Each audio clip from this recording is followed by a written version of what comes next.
Hello guys, good morning. Ayan, welcome to my vlog. Today is May 17. May mga customer na tayo rito. Unahin natin itong video, Honda ADV 160.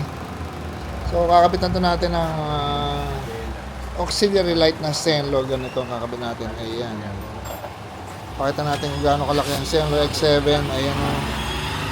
Ganyan siya kalaki. Siyempre, pagkakabit natin ito, kailangan natin ng matibay ng bracket, LED bracket, pogi paabot. LED bracket by Nelson LED. Ito yung kakabit natin. Dito natin tapat sa puti. Ayan o. Naka-capsule hole, dual arm, nakatornilyo sa chassis, 10mm na 304 stainless, powder coated, TIG welded. Pag TIG welding, makinis. Ayan o. Hindi na kailangan i-grind. Kasi pag na-grind, humihina yung kapit. So, ang kagandahan sa TIG welded, nagpe-penetrate talaga yung mga dugtungan niya. Tapos, gagawin natin dito tayo gagamit ng 3-way switch para sa ilaw. Ito gagamitin natin. Pakita nga pat, habang hawak ko. Ito gagamitin natin. Ito yung OEM, sa mga nagtatanong ko na yung OEM switch. Ang brand nito, Minda, para quality. Gagawin natin, unang slide, low, pangalawa high. Maski na hindi naka-on yung MDL tong slide switch na to para sa MDL. Maski hindi naka-on, nagka-passing yung MDL saka yung high beam.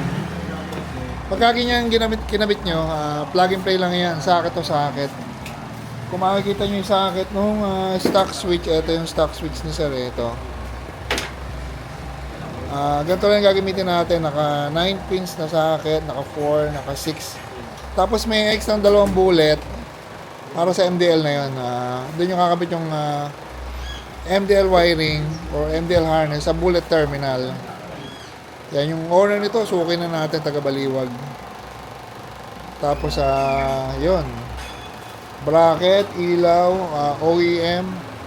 Kaya meron na kayong passing, tapos wala pa kayong makikita mga switch dito. Kaya yun ang kagandahan nun. Good morning, sir. Ano nga ulit first name, sir? Eric. Sir Eric Arcega, taga Baliwag po, no? So, shoutout, sir. Ito sa PB2BR. Ano ba yan, sir? Grupo po. Ang group sa Baliwag. Ayun, sige, sir. Thank you, sir. Ito, ikot. So, ayan, ito na. Ayun, so, makita nyo, nagka-passing na. Ayun, no? Zoom natin. Ayun.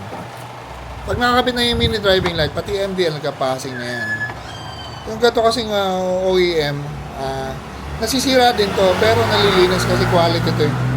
Pwede nyo linisin yung mga contact point. Kaya nare-repair to. Tapos dito na yung MDL, low, high. Mamaya makita nyo pag nakapil na. So ayan, plug and play lang yan. Kung babalik nyo yung stock switch nyo, kung kunyari, bala kayo nibenta yung motor nyo, babalik nyo sa stock switch. Ugutin nyo lang kasi sakat to sakat lang to eh. Yan o. Ito na yung OEM. Gumagana na yung passing, busina. Ay, wala palang busina, yung stock horn lang. Okay, passing. Tapos high and low na headlight. Slide mo, yan. Ito yung bracket natin, Nelson LED bracket. Ito yung high and low. Vibrate mo yung busina na lang kulang nito. So ayan, dala tayo rito. Honda ADV 160.